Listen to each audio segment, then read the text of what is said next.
2절 말씀입니다. 이 시간 10장 34절부터 한 절씩 교도하시겠습니다. 내가 세상의 화평을 주로 온 줄로 생각하지 말라. 화평이 아니요 검을 주로 왔노라. 내가 온 것은 사람이 그 아버지와 딸이 어머니와 며느리가 시어머니와 불화하게 하려 함이니 사람의 원수가 자기 집안 식구리라. 아버지나 어머니를 날보다 더 사랑하는 자는 내게 합당하지 아니하고 아들이나 딸을 나보다 더 사랑하는 자도 내게 합당하지 아니하며 또 자기 십자를 지고 나를 따르지 않는 자도 내게 합당하지 아니하니라. 자기 목숨을 얻는 자는 잃을 것이요 나를 위하여 자기 목숨을 잃는 자는 얻으리라. 너희를 영접하는 자는 나를 영접하는 것이요 나를 영접하는 자는 나를 보내신 이를 영접하는 것이니라. 선지자의 이름으로 선지자를 영접하는 자는 선지자의 상을 받을 것이요 의인의 이름으로 의인을 영접하는 자는 의인의 상을 받을 것이요 같죠. 또 누구든지 제자의 이름으로 이 작은 자 중 하나에게 냉수 한 그릇이라도 주는 자는 내가 진실로 너에게 이르노니 사람이 결단코 상을 잃지 아니하리라 하시니라. 아멘. 오늘 말씀의 제목은 40절에 있는 것처럼 너희를 영접하는 자는 나를 영접하는 것이요 라는 제목을 가지고 말씀을 나누도록 하겠습니다. 마태복음 이 10장은 우리가 이 땅에서 선교적 삶을 살아가는, 보냄을 받은 자로서 살아가는 자들이 어떤 정말 지혜를 가지고 또 믿음을 가지고 정말 의식을 가지고 살아가야 하는지를 우리에게 너무나도 이 산상수훈처럼 귀중한 말씀을 주는 그런 본문입니다. 선교사들에게 있어서는 굉장히 중요한 아주 핵심 그러한 내용이기도 하지만 오늘 선교사들만이 아니라 오늘도 보냄을 받은 삶을 살아가는 저와 여러분들에게도 빛과 소금의 직분을 감당하며 먼저 그 나라 그 일을 구하는 저와 여러분들의 삶에서도 이 마태복음 10장에 나와 있는 주님의 교훈은 산상수훈처럼 매우 귀중한 생명의 말씀이라는 사실을 잊어서는 안 됩니다. 오늘 말씀은 오늘 우리가 선교적 삶을 살아갈 때 정말 우리가 얼마나 많은 것들을 포기하고 정말 희생해야 되고 섬겨야 됩니까? 근데 그것을 다 하신다는 거예요. 아시뿐만이 아니라 그렇게 사는 사람을 하나님이 돌봐주시겠다는 거예요. 머리털 하나도 새 신바 되었다라고 하는 그 하나님이 그런 삶을 하나님이 책임져 주시겠다라고, 그리고 그런 삶을 살아가는 사람들과 호응하고 영접하는 그런 사람들 또한 동일한 축복을 주시겠다라고 오늘 이 본문은 우리들에게 말씀하고 있습니다. 목회자로서 저는 목회자 이전에 하나님의 자녀로서 저는 하나님이 계시다는 사실 자체가 참 좋아요. 굉장히 기쁩니다. 근데 계시는 것만 해도 감사하고 기쁜데 더 기쁜 것은 그분이 나를 아신다는 거예요. 우리 하나님은 저를 아실 뿐만 아니라 여러분 또한 아시는 줄 믿습니다. 신앙생활하면서 하나님이 정말 나를 아신다는 것을 알고 신앙생활하는 것, 이게 얼마나 큰 기쁨인지 몰라요. 우리는 입술로 하나님이 나와 함께함을 늘 고백을 해요. 근데 때로는 이런 하나님을 망각하며 살아갈 때가 많아요. 설령 나는 하나님을, 주님을 내가 망각하고 살아간다 할지라도 하나님은 나와 늘 함께 하시고 나를 아시는 하나님이시라는 사실을 저와 여러분들이 꼭 믿으시기를 주의 이름 축원합니다. 여러분 신앙생활하는 데 있어서 정말 하나님이 나를 안다는 건 너무 좋아요. 그런 가운데 우리 10장에서 보면은 우리 예수님께서는 보냄을 받은 주의 제자들이 정말 한 심령이라도 실족하지 않고 넘어지지 않도록 정말 전전긍긍 정말 애쓰시는 그러한 주님의 모습을 우린 또한 봅니다. 우리 대표적인 것들이 16절에 내가 너희를 보내는 것이 양을 이리 가운데 보는 것과 같다. 이런 주님의 말씀이라든지 또는 핍박과 고난이 많이 있을 텐데 내 마음이 참 안쓰럽다. 우리 주님이 두려워할 줄 아는 그 제자들의 그 모습을 보면서 마음이 정말 안쓰러워요. 그러나 그럼에도 불구하고 결단하라는 거예요. 헌신하라는 거예요. 그럼에도 불구하고 보냄을 받은 자로서 내가 너에게 모든 능력과 지혜와 내가 성령을 함께 줄 테니 감당하라는 거예요. 그러면서도 오늘 우리가 보고자 하는 또 34절 이하의 모습에서도 양들을 향한, 보내는 제자들을 향한, 저와 여러분들을 향한 주님의 마음이 있어요. 너희 원수가 너희 가정에 있을 거다. 정말 너를 통해서 많은 정말 어려운, 복음도 전파되지만 어려운 일들이 있을 것이다. 그러나 내가 다 한다. 그리고 너가 맡은 그 사명 감당할 수 있도록 내가 너와 함께한다.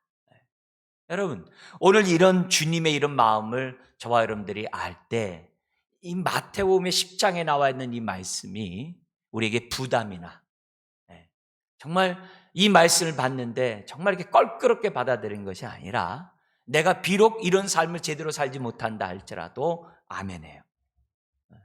그리고 이런 말씀대로 살고자 하나님의 은혜를 구하는 저와 여러분들이 될 수 있다는 거죠. 우리 신앙생활하는 거 보면 마치 등산과 비슷해요. 대모산도 처음에 올라갈 때 여기서 수소에서 가파르잖아요. 그러다 좀 평지가다가 좀 내려가는 것 같더니 또 한참 올라갔다가 또 평지 가는 것 같더니 또 한참 올라가요. 물론 격길로 빠지면 약수터도 있어가지고 그냥 내려오곤 합니다만 이 우리들의 신앙생활도 보면은 특히 하나님 말씀을 들을 때도 산상수훈 같은 말씀을 들으면 저거 어떻게 살지? 그러다가 그 말씀대로 막 이게 살려고 내가 막 몸부림치다 보면은 왠지 좀 살 것 같아요. 그러다가 마태복음 10장에 나와 있는 이 보냄을 받은 자로서 이 계명의 말씀을 딱 들으면 또 이걸 내가 또 어떻게 살지? 또 이렇게 헐떡고개를 또 올라가는 대모산에 올라가는 것 같아요. 그러나 이걸 또 고비를 넘으면 또 갈만해요. 그러다가 또 나중에 또 이제 13장에 또 세 번째 하나님의 또 이 설교의 말씀을 또 들으면 또 마음이 또 이렇게 벅차요. 마음이 힘들어요. 그렇지만 우리가 이 고비고비를 넘어가면은 정말 하나님이 주시는 그런 은혜들이 우리에게 정말 맞닥뜨린다는 사실을 알기 때문에 우리는 이 말씀을 계속 우리가 듣고 있는 거고 묵상하는 거고 이 말씀대로 살아가고 있는 것이 저와 여러분입니다. 무엇보다도 우리가 기억해야 될 것은 보냄을 받은 자로서 주 앞에 살아가는 그 성도들의 모든 애씀과 수고를 주님이 다 하신다는 거예요. 우리도 사람들끼리도 서로 지지하고 격려하면 얼마나 힘이 나서 정말 우리가 완주의 삶을 삽니까? 하물며 하나님이 나를 하시고 나를 독려하고 있다는 사실을 생각해 본다고 한다면 신앙생활이 할맛 나는 거죠. 그러기 위해서 또한 살맛도 나는 거죠. 우리들의 삶이 순종함으로 하나님의 은혜를 덧입기를 다시 한번 주의 이름으로 축원합니다. 오늘 이 말씀은 크게 두 부분을 나눠줍니다. 34절에서 39절까지는 제자의 삶, 보냄을 받은 자로서의 삶을 살아가는 자들에게는 마땅히 치러야 될 대가가 있다는 거예요. 그리고 40절에서 42절의 두 번째 단락은 그러나 우리 하나님께서는 대가를 지불하는 것을 다 하시고 정말 하나님께서 선한 손길로 함께 해주시고 또 너를 갖다 영접하는 자들을 내가 복주겠다라고 하나님이 말씀하십니다. 우리 먼저 첫 번째 단락 34절 39절 우리가 이 땅에 보냄을 받은 자로서 살아가는 저와 여러분들이 치러야 될 대가가 뭐냐. 우리 앞에서는 앞에 부분은 복음을 가지고 나갈 때 밖으로부터 핍박이 있겠다 그랬어요. 그죠? 그동안에 그런 얘기 했어요. 밖으로부터 양을 이리 가운데 보내기 때문에 이리로부터 핍박이 있겠다 그랬어요. 근데 요 34절에서부터는 뭐냐면은 밖으로는 핍박이지만 요 34절 39절은 이젠 안으로부터 내 스스로가 자원해서 자기 십자가를 지는 대가를 지불하면서 복음에 합당한 삶을 살라고 우리에게 말씀하고 있습니다. 34절부터 36절까지는 대가를 왜 지불할 수밖에 없느냐? 그 이유가 나와요. 다른 게 아니라 34절 보니까는 복음은 화평이 아니라 검이기 때문이라고 우리 주님이 말씀하고 있어요. 34절 우리 한번 같이 읽어볼까요? 내가 세상의 화평을 주러 온 줄로 생각하지 말라. 화평이 아니요 검을 주러 왔노라. 검, 이게 분쟁이거든. 검을 주러 왔노라. 여러분 이 말씀 들으면 앞에 산상수훈하고 좀 다르다는 거 느끼지 않아요? 산상수훈에서 뭐라고 그래요? 화평케 하는 자가 복이 있나니 그랬어요. 화평케 하는 자가 복이 있다라고, 그런 자가 하나님의 아들이라 일컬음을 받는다라고 틀림없이 팔복에서 얘기하셨거든요. 근데 여기서 보니까는 나는 화평하러 온 것이 아니라 검을 주러 왔다라고 얘기하니까 왜 주님이 여긴 이런 말하고 왜 저기는 저런 말할까? 우리가 이해하지 못할 수가 있어요. 더구나 예수님이 평강의 왕으로 오셨다 그랬잖아요. 그죠? 샬롬의 왕으로 오셨다라고 그랬잖아요. 성경이 틀림없이 그랬거든요. 에베소 2장 같은 데서는 허물과 죄로 죽었던 우리를 살릴 뿐만 아니라 유대인과 이방인을 막힌 다음을 헐므로 화평하게 하나 되게 하셨다라고 기록되어 있거든요. 우리 10장에서도 10장 12절에서도 너희가 가는 곳마다 평안하기를 빌라, 샬롬을 빌라 그랬거든요. 전도는요 샬롬 전도를 해야 돼요. 항상 샬롬 전도를 우선적으로 해야 돼요. 안 믿으면 지옥 가고 뭐 이렇게 하면 안 돼요. 항상 하나님의 평강을, 하나님의 샬롬을 전하고자 하는 마음으로 우리들이 전도를 해야 돼요. 우리 이웃에게, 불신자에게 항상 만날 때마다 샬롬, 하나님의 평강이 당신에게, 평안이 당신에게 있기로 합니다. 아니 앞에서 그렇게 했어요. 근데 갑자기 여기서는 똑같은 본문 안에서 34절에서는 나는 화평을 주는 것이 아니라 나는 검을 주러 왔다. 이거 누가 필사를 잘못했나 보다, 잘못 받아 적었나, 그렇게 하면 안 되겠죠. 오히려 이렇게 말씀하신 우리 예수님의 역설적인 의미를 우리가 생각해야 되겠죠. 왜 이런 말씀할까? 우리를 구원하시기 위하여, 우리를 건지시기 위하여, 우리에게 평강 주기 원하시는 그 분이 왜 검을 주러 왔냐라고 우리가 생각해야 되겠죠. 우선 검 그러면 생각나는 게 전쟁이잖아요. 싸움이잖아요. 그죠? 근데 검이라는 용도가 어떻게 보면은 전쟁이란 큰 이미지가 나오지만 그 전쟁 속에서도 지금 우크라이나, 러시아 때문에 어떤 일에 전쟁이 벌어지니까 민주진영과 그렇지 않은 자와 이렇게 딱 나눠지잖아요. 그잖아요? 전쟁이 있는 곳에 민주진영이 아니니까 지금 벌써 나눠지는 것을 우리가 느끼잖아요. 그런 것처럼 이 검의 역할은 나눈다는 거예요. 검의 역할은 나눠요. 우리가 투표도 했지만 멀쩡하게 같이 있다가 상대방 후보를 찍었다고 해서 서로 또 으르렁거리고 막 그러잖아요. 그죠? 어떻게 나도 당신아 상종 안 한다고. 삶이 그래요. 우리들의 삶이 뭐든지 이렇게 나눠져요. 그래서 내가 화평이 아니라 검을 주러 오셨다라는 그 말 속에는 뭐가 있느냐? 나누기 위해서 왔다는 거예요. 그럼 뭘 나누겠어요? 우리 주님이 하나님의 나라의 자녀와 그렇지 않은 자를 나누러 왔다는 거예요. 우리 주님이 그렇게 왔다는 거예요. 사단의 나라와 하나님의 나라에 속한 자를 지금 이렇게 딱 나누는 거예요. 세상 사람들이 볼 때는 우리가 불화를 일으키는 것 같아요. 그래서요. 저건 도대체 사람들이 이렇게 폐쇄적이고 뭔가 이렇게 양보도 안 하고 막 사람들이 이렇게 어떻게 저렇게 믿지 마라. 이런 식으로 사람들이 생각하고 있어요. 그러나 칼이 강도의 손에 들려지는 거하고 명의의 손에 들린 건 다른 거거든요. 그 칼이 의사의 손에 들어갔을 때는 사람을 살리지만 강도의 손에 들어갈 때는 파괴적인 거거든요. 예수님 손에 당긴 그 칼은 죽이는 게 아니에요. 역설적으로 살리는 칼이라는 사실을 기본적으로 저와 여러분들이 생각해야 돼요. 그래서 복음이 선포되는 것은 두 가지 반응이 나오죠. 하나는 아멘하는 거고 받아들인 거고, 하나는 배척하는 거죠. 그러나 그 결과는 천국과 지옥이죠. 엄청난 차이가 나타나죠. 개인적으로도 복음을 전하면 나 같은 사람이 복음 전하다니 감사와 은혜가 있어요. 그러나 반면에 그것 때문에 갈등과 배척과 무시를, 조롱을 당하는 그런 것이 또한 오는 게 있어요. 잔잔한 옷에 돌을 던지는 것과 같은 것이 복음을 전하는 거예요. 그래서 복음이 전하는 곳에는 분쟁이 있어요. 나눔이 있을 수밖에 없다는 거예요. 그렇지만 오늘 주님이 화평이 아니라 검이라고 얘기했을 때 그 검은 나눔으로 뭘 주겠다는 거예요? 우리에게 생명을 주고, 그 당시 유대 사회에서 보면은 로마의 그 무력 앞에 사람들이 조용했어요. 그래서 팍스 로마나 그래가지고 로마가 통치하는 그 모든 곳에 평화가 임했다라고 그 당시 로마 사람들은 자부하고 있었어요. 그래서 로마에 대해서 조금이라도 반역하고 반란 일으키면 가차없이 죽였어요.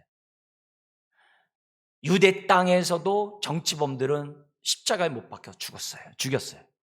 그것도 그 십자가도 스스로 짊어지게 가게 했어요. 그리고 죽였어요. 그래서 로마 앞에서는 법을 어기면 그건 끝나는 거예요. 그냥 죽이는 게 아니라 아주 고통 가운데 죽여요. 그래서 어느 누구도 반란을 꿈꾸지 못하도록 해놨어요. 그래서 겉으로 볼 때는 평안해요. 근데 그 평안은 가짜 평안이에요. 가짜 평안이에요. 네. 우리 주님이 검을 줌으로 나누는 이유는 나는 가짜 평안에 세상에 진정한 하늘의 평안을 주러 왔노라 라고 하는 것이 우리 예수님의 뜻이라는 거예요. 로마의 통치, 정치적인 그런 평안만이 아니라 위선된 평화가 또 있었어요. 이게 뭐죠? 유대 종교 지도자들에 의해서 정말 유대 땅이 신앙생활 잘하는 것 같아요. 대제사장과 바리새인과 서기관들이 통치하는 유대 종교 사회가 샬롬 있는 것 같았어요. 그러나 회칠한 무덤이요, 성전을 강도의 굴혈로 바꿔버린 거짓된 평안이었어요. 그 안에서 주여 주여 하고 그들은 그 안에서 하나님을 찬양하고 예배를 드렸어요.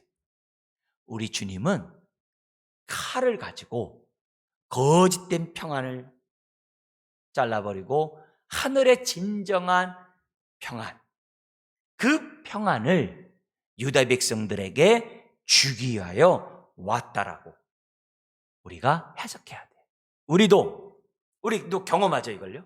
하나님 말씀을 이렇게 들을 때 그냥 예수 믿고 우리가 제산 받고 주님 믿으면 구원받습니다, 천국 갑니다, 아멘, 좋은 거 다 아멘 아멘 하다가 어느 순간에 마태복음의 5장에 나오는 산상수훈의 삶을 살라고 하질 않나, 지금 마태복음 10장에 나오는 이 선교장에 이 보냄을 받은 자로서 이렇게 살라고 하나, 이런 말씀 들으면 어떻게 돼요? 답답하거든요. 밀어내고 싶거든요.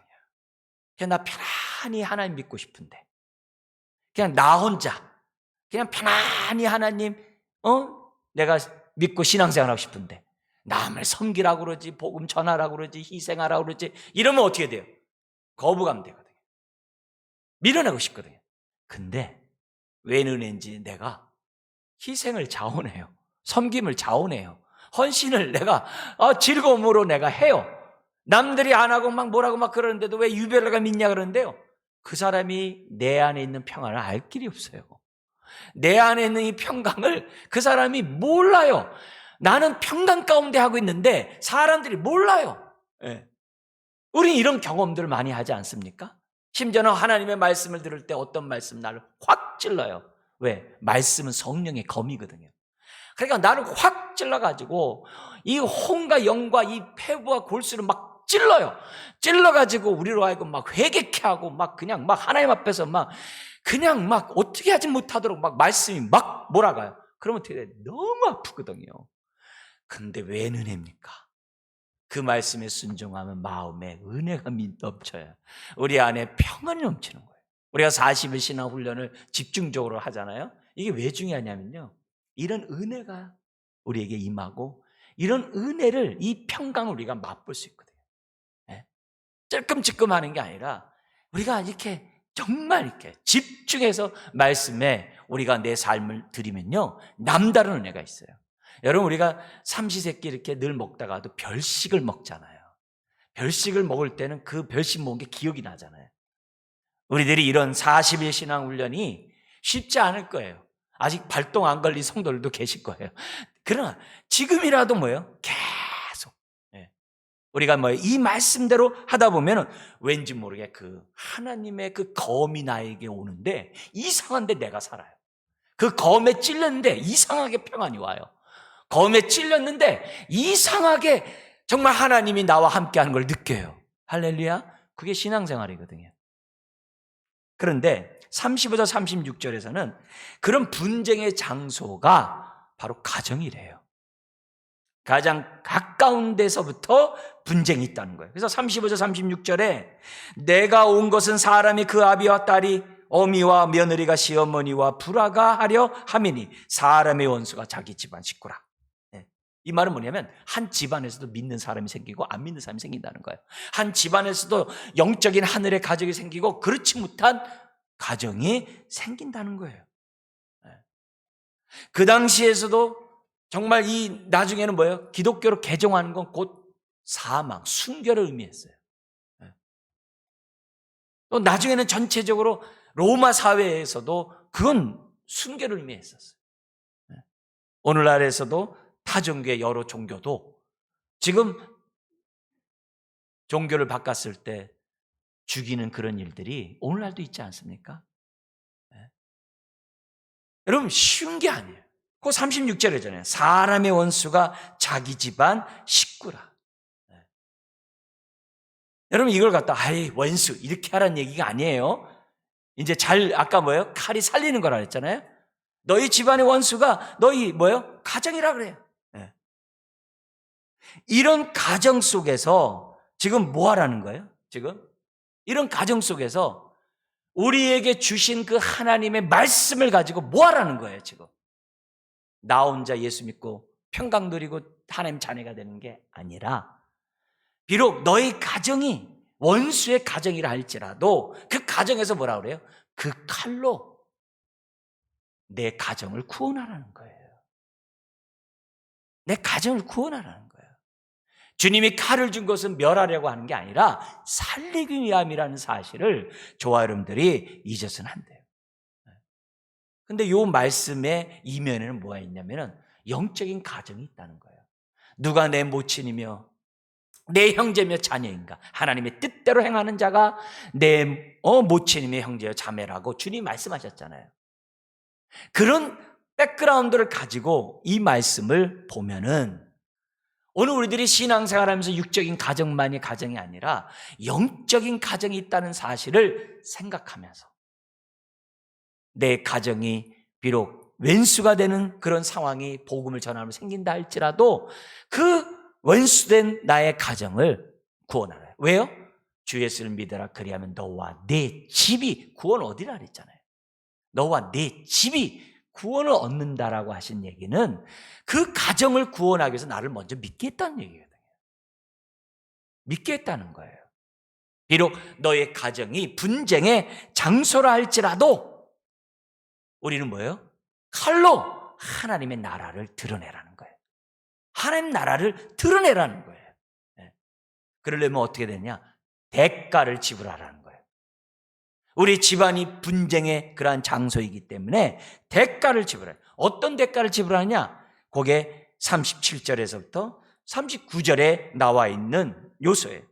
첫 번째 이 대가는 뭐냐면요. 37절 좀 나눠서 설명할게요. 37절 첫 번째 대가는 뭐냐면 37절 같이 한번 읽겠습니다. 아버지나 어머니를 나보다 더 사랑하는 자는 내게 합당하지 아니하고 아들이나 딸을 나보다 더 사랑하는 자도 내게 합당하지 아니하며. 여러분 이 말씀이 우리 신앙생활 좀 하신 분들은 금방 알아요. 이게 뭐예요? 우선순위를 정하라는 거죠. 그죠? 부모를 미워하지 않으면 내게 합당하지 않는다라고 다른 공간 복음에 써놨죠? 미워한다는 얘기는 우선순위를 분명히 하라는 얘기예요. 여기서 지금 뭐냐면 나보다 더 사랑하는 자는 내게 합당하지 않는다 얘기는 우선순위를 분명히 하라는 게 성경의 의미예요. 그걸 생각하셔야 돼요. 그러니까 분쟁의 장소인 가정에서 뭐하냐? 우선순위를 분명히 하라는 거예요. 우선순위를 분명히 하는 것은 뭘 가지라는 거예요? 가족의 외적인 평안. 우리는 육적인 가정 좋죠. 이렇게 육적인 그러한 평안보다는 복음으로 말미암는 내적인 하늘의 샬롬을 선택하라는 말과 같은 말이에요. 나는 구원받고 나만 가면 됐지 왼수인데. 그게 아니라 그 원수를 구원하기 위하여 집안에서 많은 핍박을 당한다 할지라도 나는 내 가정을 구원하고자 하나님이 나를 먼저 건지셨다는 것을 믿고 우리는 어떻게 해야 돼요? 보냄을 받은 자로서의 삶을 살아가야만 한다는 거예요. 여러분, 이 말씀을 오해하면 안 돼요. 우리 주님은 가정을 결코 무시한 적이 없어요. 가정을 무시하고 하나님 섬기는 것을 고르반이라고 그랬잖아요. 십계명에서도 부모를 공경하라 그랬잖아요. 우리 주님은 절대 부모를 무시하라는 게 없어요. 이렇게 말하는 역설적인 의미를 저와 여러분들이 알아야 하는 거죠. 너희 가정에서 분쟁의 요소이고 원수가 있는 상황에서도 뭘 잃지 말라? 하늘의 샬롬을 우리 집안에 주겠다는 그 원칙을 잊지 말고 살라니까. 그러니까 어떻게 돼요? 대가가 엄청난 대가를 지불한 거고 그 결과 어떻게 돼요? 집안에서 그냥 욕을 엄청 먹는 거죠. 내가 이렇게 우선순위 선택하는 것 자체가 대가를 지불하는 거예요. 쉬운 게 아니에요. 지금 러시아 안에서도 그 러시아 사람들이 전쟁 반대를 하잖아요. 그건요 있을 수 없는 일이라고 그래요. 그 러시아 사람이 우리나라에 온 사람의 얘기를 들어보면요 있을 수 없는 일이에요. 그건 대모하는 순간에 감옥에 갇히는 거기 때문에 우리나라 옛날에 유신 정권이 군사 정권 시대를 방불케 하기 때문에 그건 있을 수 없는 일이라는 거예요. 근데 거기서 그렇게 한다. 이게 쉬운 게 아니거든요. 왜요? 그게 인간다움이고 그게 뭐예요? 정말 사람다움의 모습이 아니냐는 것을 지금 데모로 표현한 거거든요. 그러면 뭐가 와요? 자기가 그런 대가를 지금 치렀기 때문에 감옥에 갇히겠죠. 감옥에 갇히겠죠. 그런 일이 있다는 거예요. 그와 마찬가지로 오늘 우리가 가족이 원수가 되는 이런 대가서부터 시작해가지고 많은 그런 얘기를 드린다 할지라도 우리는 믿어야 돼요. 내 안에 있는 이 평안이 우리 집안에 우리 하나님은 나를 통해 임하기를 원하신다는 사실을 믿고 우선순위를 분명하면서 살라는 거예요. 그게 첫 번째 지불해야 될 대가예요. 우선순위를 해야 돼요. 교회 다니는지 안 다니는지, 제가 교회를 다닌다고 했는데 이런 게 아니라 정말 분명한 나의 태도를 보이는 건요 많은 대가를 지불하는 거예요. 많은 대가를. 두 번째는 38절 39절인데 우선순위와 함께 뭐하냐면 자기 십자가를 지고 주님을 따라가래요. 어떤 대가를 지불하라고요? 자기 십자가를 지고. 자기 부인하고 자기 십자가를 지고 주님을 따라가래. 그렇지 않은 자는 나에게 합당하지 않대요. 근데 39절, 이런 삶이 자기 목숨을 잃는 것 같지만 자기 목숨을 얻는 길이라고 우리 주님이 말씀하고 있어요. 이 메시지는 뭡니까? 주님의 그 검으로, 하나님의 그 말씀으로 바깥에만 전하지 말고 그 말씀으로 뭐예요? 너부터 복종하라는 거예요. 하나님의 말씀이 성령의 검이잖아요. 영적 전쟁을 할 때 우리는 뭐예요? 여호와의 이중 답을, 전쟁을 우리는 다 알고 있어요. 그죠? 민수기에서도 여호와의 전쟁은 이중 전쟁을 알죠? 뭐냐면 12지파가 성막 저 바깥에 있고 그 바깥에 12지파와 성막 사이에 누가 있어요? 레위 지파가 돌잖아요. 거기 진을 치잖아요. 왜요? 여호와의 영적 전쟁은 거룩 전쟁이니까. 이중 전쟁이에요. 나를 쳐서 복종한 자가 전쟁에 이기는 게 여호와의 전쟁이에요. 우리가 선교적 삶을 살아가는 삶을 살려면 뭐예요? 나를 이겨야 돼요. 나를 이기는 방법이 뭐예요? 하나님 말씀에 나를 쳐 복종하게 하는 것이 나를 이기는 거예요. 지금 그것부터 하라는 거예요. 성령의 검으로 너 자신을 먼저 치라는 거예요. 너부터 거룩하라는 거예요. 너부터 하나님 말씀에 순종하라는 거예요. 우리가 하나님 말씀을 듣는 이유가 뭐예요? 나를 위해서 듣는 거잖아요. 아, 이 말씀 누가 들으면 좋겠는데. 이렇게 하면 안 되잖아요. 내가 누구한테 꼭 말해야지. 그게 아니잖아요. 말씀을 나에게 얘기를 해야죠. 나에게. 내가 죽어야 내 가정이 사는 거예요. 내가 죽어야 내 이웃이 사는 거예요. 내가 죽어야 하나님의 생명이 나를 통해 드러나는 거예요. 그래서 이런 대가를 지불하지 않고 하나님의 샬롬을 얻을 수가 없다는 거죠. 여러분, 이런 삶은 은혜 안에 살지 못하면 잘 몰라요. 오래 믿었다고 되는 게 아니에요. 은혜를 알면 초신자도 이렇게 살아요. 은혜를 알면 이런 삶을 삽니다. 그래서 우리가 정말 우선순위를 분명히 하는 가운데 우리가 무엇보다도 해야 될 것은 뭐냐면 나를 쳐 검으로 주의 말씀에 복종하는 삶을 저와 여러분부터 살아야 돼요. 자기 부인의 삶을 살아야 돼요.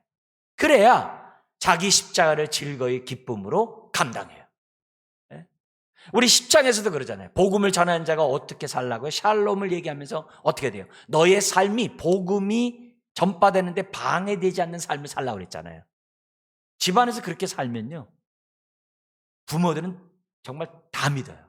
자식들이 그렇게 갑자기 얘가 막 부지런해지고 아주 갑자기 얘가 예의를 차리고 갑자기 집안에 책임을 다하고 갑자기 부모에게 효도다. 부모 다 믿어요. 안 믿는 부모 없다고.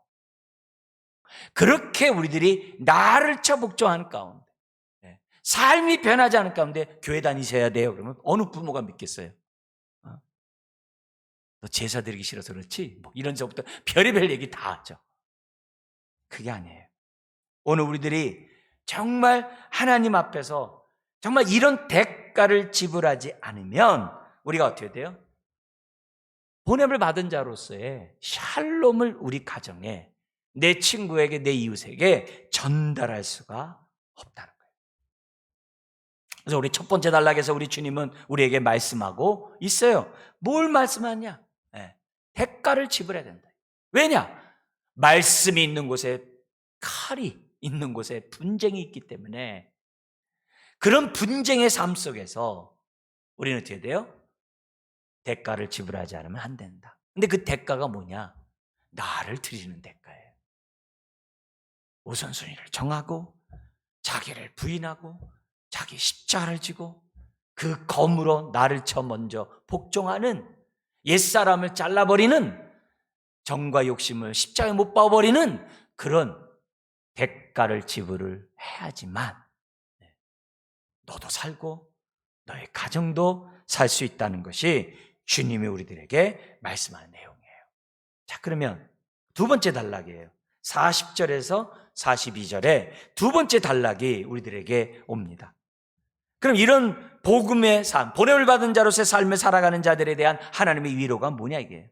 이런 위로를 왜 얘기해요? 계속 십자가 지라는 얘기예요. 그냥 바울처럼 믿음의 경주를 그냥 다 하라는 거예요. 다 하라고 우리 주님이 이 얘기를 해요. 그리고 여기서부터 시작돼서 어떻게 돼요?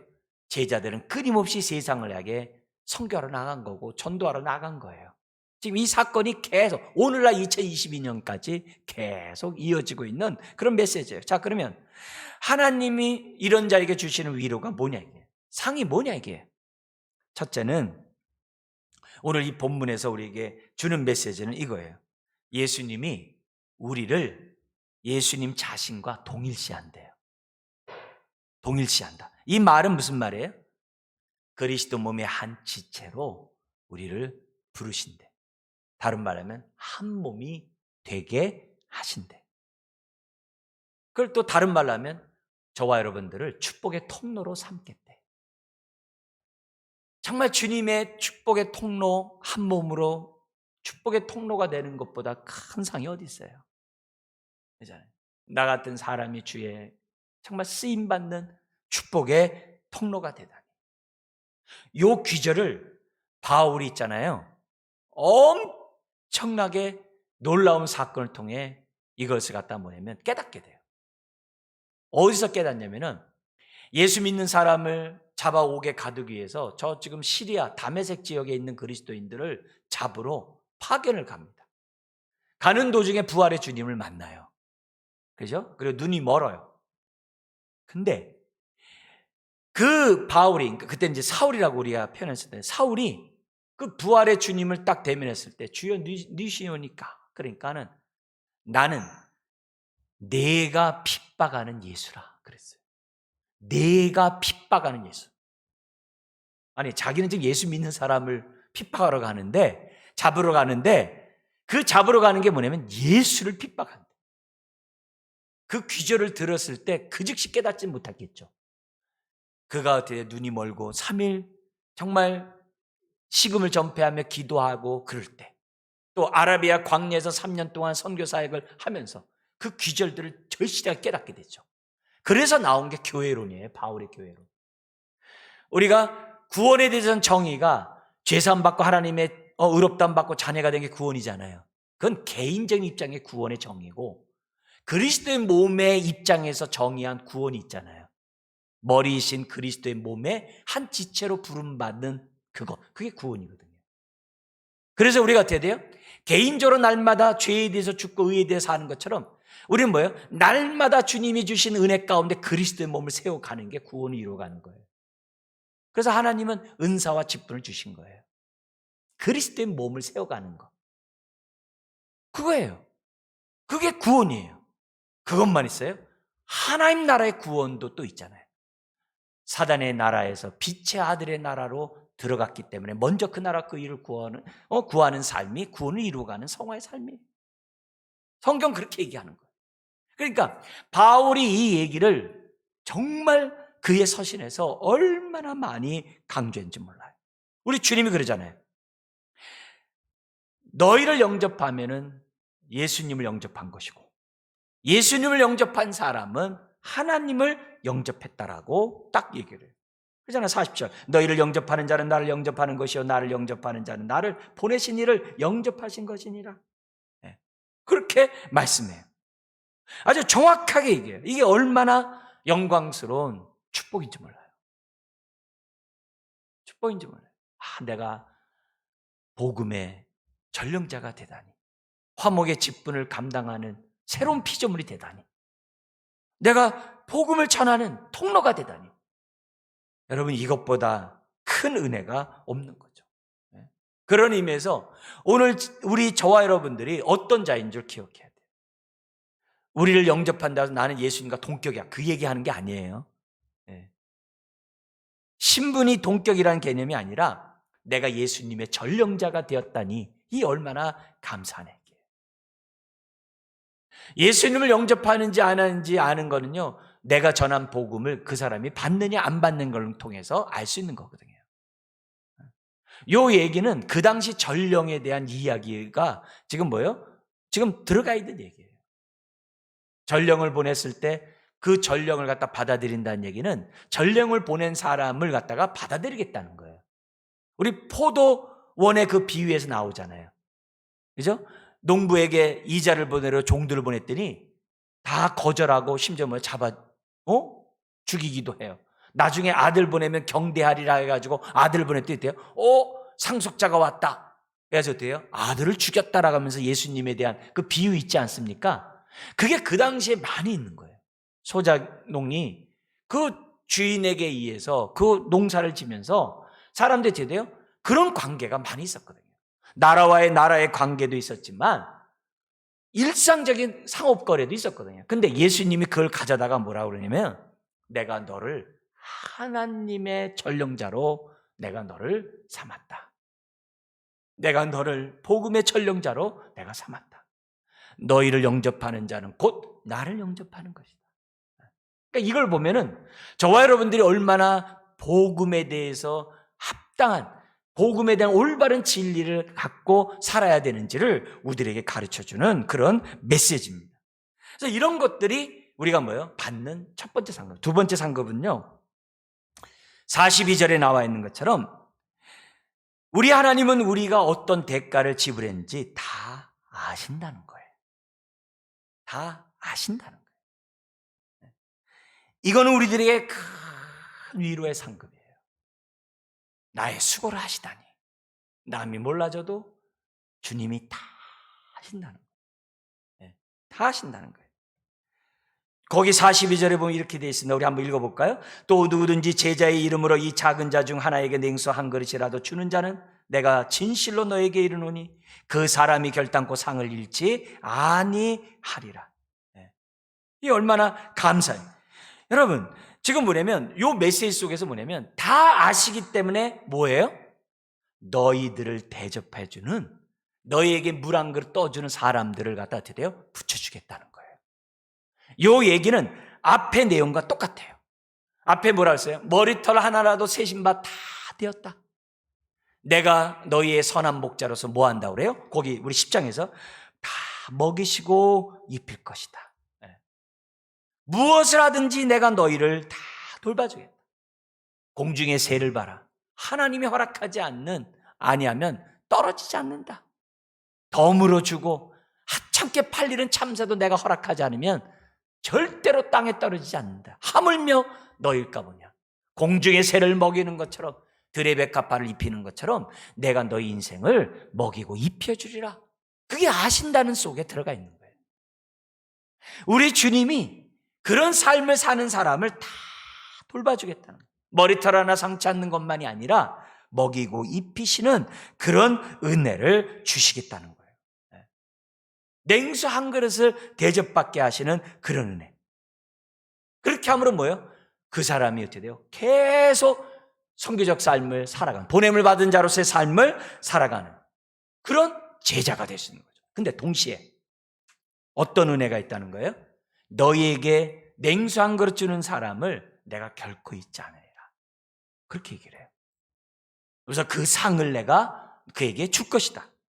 나중에 마지막 마태복음 25장 마지막 심판의 종말과 심판에 관한 말씀에서 뭐가 있어요? 소자에게 물 한 그릇 주는 자를 천국에서 어떻게 돼요? 천국에 들어가게 하시겠다라고 주님이 사용을 하세요. 이 여기 작은 자는 제자를 말해요. 보냄을 받은 자로서의 제자를 작은 자로 표현했어요.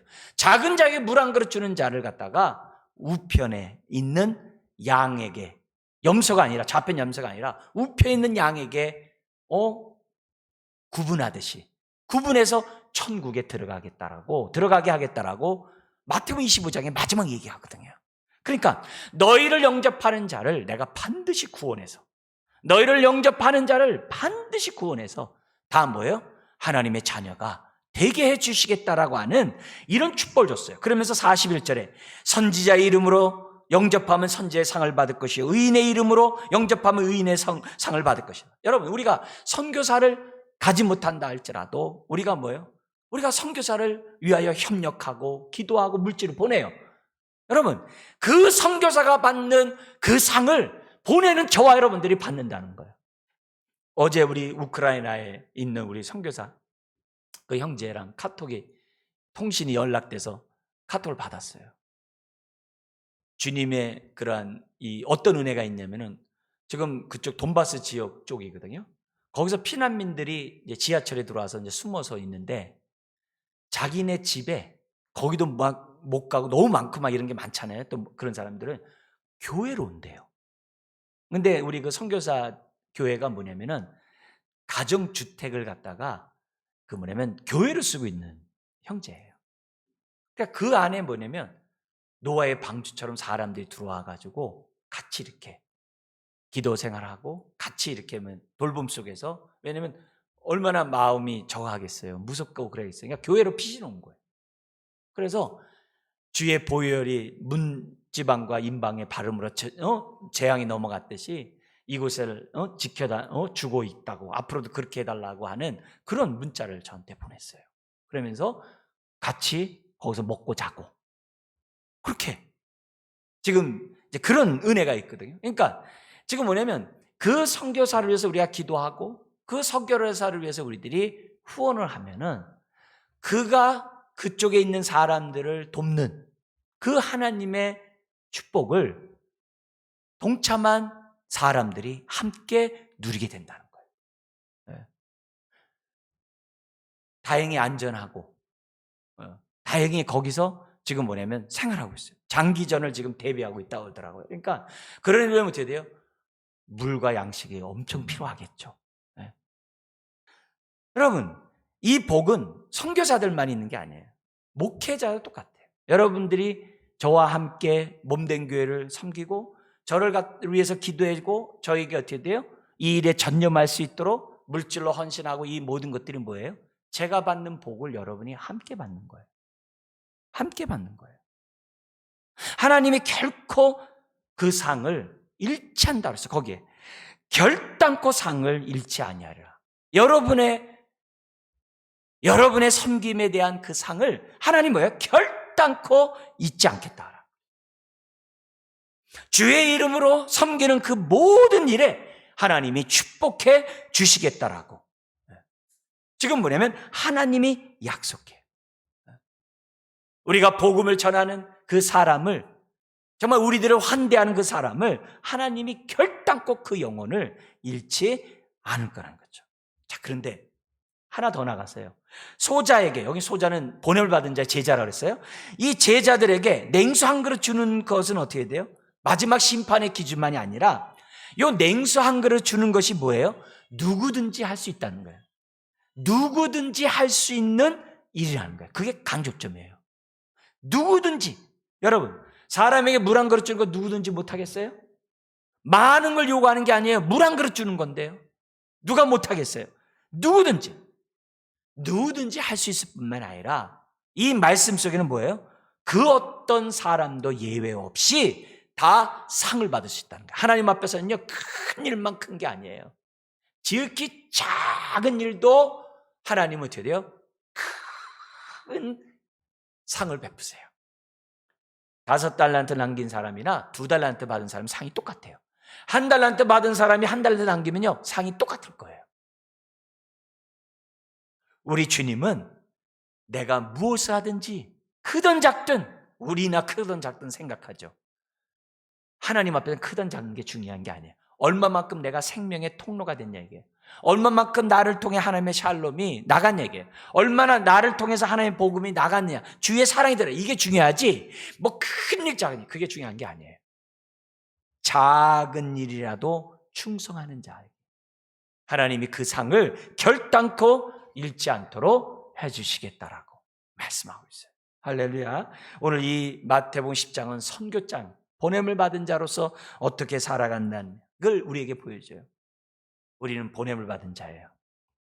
비록 우리들의 삶이 화평이 아니라 검을 주지만, 겉으로 볼 때는 불화를 일으키고 겉으로 볼 때는 원수가 생겨나지만, 그렇게 함으로 진정한 평안, 샬롬을 나타나기 위한 도구로 우리가 보냄을 받았다는 사실을 우리가 확신하고, 어떤 대가를 지불하든지 간에 나를 통해서 내 가정을 구원하기 원하고 내 친구와 이웃을 구원하기 원한다는 확신을 가지고 오늘도 선교적 삶을 다 살아가는 저와 여러분들 되시게 주의 이름으로 축원합니다. 기도하겠습니다. 하나님 아버지, 오늘도 우리에게 말씀하시고 또 깨달을 수 있는 은혜를 주시고 또 이 말씀대로 살고자 결단하는 마음 주시니 감사합니다.